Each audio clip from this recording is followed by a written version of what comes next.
Everybody, it's the Mad Master here. Do another video today, and this is the second in a series. What I first thought of blank when I first heard it, and the first one was about Pantera, and the second one is about nu metal, NU metal with the umlaut over the U, so forth. So this is kind of what I thought of when I first heard it, and I'll give you a backstory about that. So in high school, there was this kid that, he liked Black Sabbath, he liked Biohazard, Pantera, Crowbar, bands like that. And I infamously was talking to him about Iron Maiden. He's like, "Oh, that's not heavy, man. The guitars aren't heavy. I like the heavy stuff." And he wasn't into death metal. He wasn't into doom metal. He wasn't into black metal, but he was in like this kind of groove metal, half what people call half thrash on Metal Archives, which I don't necessarily agree with, but this kind of stuff, alternative metal kind of thing. So then at that time, I thought it was okay. I thought Fear Factory, I could listen to like 3 songs and then I kind of turned it off. I could still do that with some bands like Meshuggah. I just, it's something about the bludgeoning chug of these bands, including Pantera to some extent too. Pantera made it a little more catchy than that though. That I can't really take for too long. And that's one of the reasons why I'm kind of gone back into more of the 80s metal thing recently, because it didn't have as much of that. 80s AOR as well, by the way.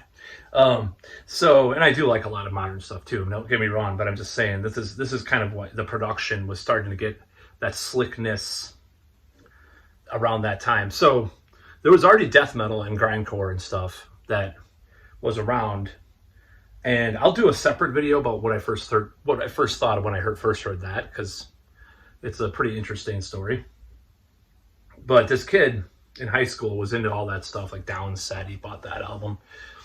And he would play this stuff for me. I'm like, it's okay. I could listen to 3 or 4 songs and kind of turn it off after that and put on some Priest or Maiden or even Metallica or Testament or something, And I thought it was all right. And at that point in time, I was kind of going more alternative anyway. So I was like, not alternative, like real alternative, like, kind of more like gothic rock and industrial stuff, sort of at that point in time.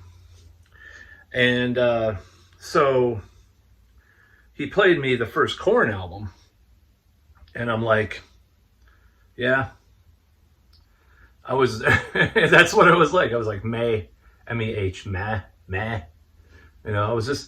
I just couldn't get, I didn't get it. I just was like, yeah, the guitars are kind of heavy, this kind of sloppy, kind of grungy sort of guitar tone, but not really grungy. I do own a dual rectifier amp, by the way. I'm actually might trade it for a Mark series though. I'm thinking about trying to figure out how I can do that, by the way. Even though I do like, well, a lot of bands I like do use them, don't get me wrong. But, so this was just like, I was like, it's just kind of another one of those kind of bands that like, and I'm just talking about what I thought at the time. Don't flame me, or accuse me of anything. This is just what I thought in 1994 or 5. I forgot when it was. I think it was 95 when I first heard this. Heard the first Korn album.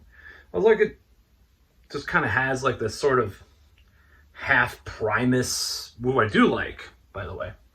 Kind of blah, like Faith No More, alternative rock, grunge, kind of derived, sort of angsty vocals with sort of rapping, like, it's just like, Faith No More mixed a lot of genres together, but this is not Faith No More. It doesn't have that finesse, that magic that a band like that had. And maybe it's less melody or something too. It's just bland to me. So I just went along my merry way, and then it just became a movement of music. But that's kind of how I thought of it. I was bored, honestly. I didn't think it was that heavy. I'd already been into death metal by then and stuff. Not enough death metal by then, but, a few years later, of course, I was all into death and black metal and stuff. So Anyways, that is what I thought. Those were my first impressions of nu metal and u metal. And I was just like, there's other stuff to listen to that I like more. And it's just like, not to mention, like, I'm not going to go into all the stories about the nu metal thing. I just was not into it when it came out from the first hearing it. I thought it was, I didn't think it was the worst thing in the world. There was worse styles of music. I'm just talking about at the time, until it became ubiquitous in America with heavy music, And then, I didn't think it was the worst thing in the world. I just didn't like it. It just was kind of blah. Kind of blasé, like. And I think he played the first Machine Head, and I was like, yeah, that's okay. I probably like that a little bit more than Korn, actually. But, I was like, yeah, some of these bands are missing something, that the older bands had, like the thrash bands and stuff. And, of course, I found that in Europe later on. That's another story for another time. But anyways, that's about all.